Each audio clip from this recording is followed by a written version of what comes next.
Three piece পরে নামাজ পড়ি, পা দেখা যায়, মোজা পরে নামাজ পড়লে কি হবে? প্রচন্ড গরমের কারণে যদি ঢিলা গেঞ্জি পরিধান করি তাহলেও কি আল্লাহ লানত বর্ষিত হবে? নখ পালিশ লাগিয়ে নামাজ পড়লে নামাজ হবে কিনা? হাত পায়ের নখ কাটার পর তাকে মাটির ভিতর গাড়তে হবে? ডান হাতে খাবার গ্রহণের সময় প্রয়োজনে কি বাম হাতে পানি পান করা যাবে? ফারজানা রহমান শারমিন জানতে চেয়েছেন, প্রচন্ড গরমের কারণে যদি ঢিলা গেঞ্জি পরিধান করি তাহলেও কি আল্লাহ লানত বর্ষিত হবে? বোন ফারজানা, যদি বাসা বাড়িতে আপনি পড়েন তাহলে তো আল্লাহ লানত বর্ষিত হওয়ার কোনো প্রশ্নই ওঠে না। যদি গায়ে মহানার সামনে এসে পড়ে না যান, আপনি বাসায় পড়ার পর উপর দিয়ে পাতলা ওড়না পরে নেন, যাতে আপনার সৌন্দর্য প্রকাশিত না হয় গায়ের ভাড়াদের সাথে। এরকম যদি চলেন তাহলে কোনো অসুবিধা নেই বাসা বাড়িতে। আর বাসা বাড়ির বাইরে যদি আপনি যান তাহলে সেক্ষেত্রে বোরকার নিচে যদি আপনি এই ধরনের পোশাক পরেন কোনো অসুবিধা নেই ইনশাআল্লাহ বিদিনিল্লাহ।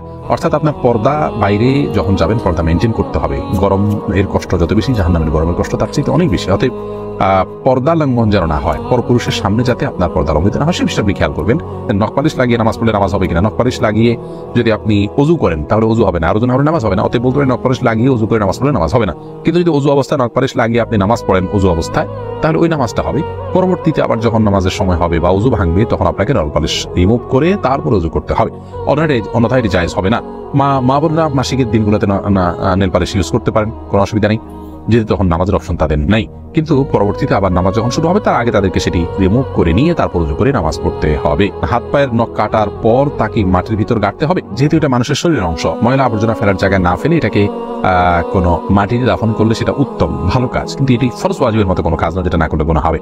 উচিত করতে পারলে ভালো হয়। থ্রি পিস পরে নামাজ পড়ি, পা দেখা যায়, মোজা পরে নামাজ পড়লে কি হবে? পায়ের পাতা ঢাকতে হবে কিনা মেয়েদের নামাজের জন্য মধ্যে এটা নিয়ে মত পার্থক্য আছে। অনেক উলামায়ে কেরাম এটাকে শর্ত করেছেন।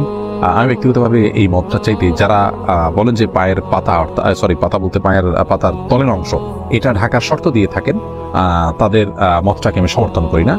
পাতার উপরই অংশ, যেটা পাতার উপরের অংশ সেটা ঢাকতে হবে কিনা, অনেক উলামায়ে কেরাম বলেছেন সেটা ঢাকতে হবে, অনেকে বলেছেন শুধু গিরার নিচ পর্যন্ত থাকলেই হবে কাপড়, পাতা না ঢাকলেও চলবে। তো দুই পক্ষের উলামায়ে কেরামের দলিল রয়েছে। নিরাপদ হলো এমন কাপড় পরা যে কাপড়টা অনেক বেশি লম্বা হয়, যে পায়ের পাতার উপরই অংশ সহ ঢাকা পড়ে। তলা ঢাকার জন্য, মোজা পরার জন্য আলাদা করে কষ্ট করা বা কসরত করা এটা আবশ্যক নয় ইনশাআল্লাহ বিদিনিল্লাহ। নামাজ হয়ে যাবে যদি কেউ মোজা না পড়ে। ডান হাতে খাবার গ্রহণের সময় প্রয়োজনে কি বাম হাতে পানি পান করা যাবে? প্রয়োজনে বলতে কি, ডান হাতে পানি পান করা উচিত, খাবার গ্রহণ করা উচিত। ইভেন আপনার খাবার খেলে আঙ্গুল চেটে তারপরে আপনি ডান হাতে ধরে খাবেন। যদি আমাদের উলামায়ে কেরাম বলেন যে বাম হাতে আপনি পানির পাত্র ধরলেন, ডান হাত দিয়ে ঠেক দিলেন, তার মানে দুই হাত ধরে খালেন, এটা জায়েজ আছে, এটা একটা পন্থা মাত্র। কিন্তু সবচেয়ে উত্তম হয় সরাসরি ডান হাতে খাওয়া। সেক্ষেত্রে খাবার লেগে যাওয়ার যে ভয় থাকে গ্লাস ইত্যাদিতে, সেটা থেকে বাঁচার জন্য আপনি পরিষ্কার করে নেবেন, আলতো করে ধরবেন। কিন্তু ডান হাতে খাওয়া উচিত, পান করা উচিত, যেহেতু হাদিসে সুস্পষ্টভাবে ডান হাতে খাওয়া পান করার নির্দেশ রয়েছে।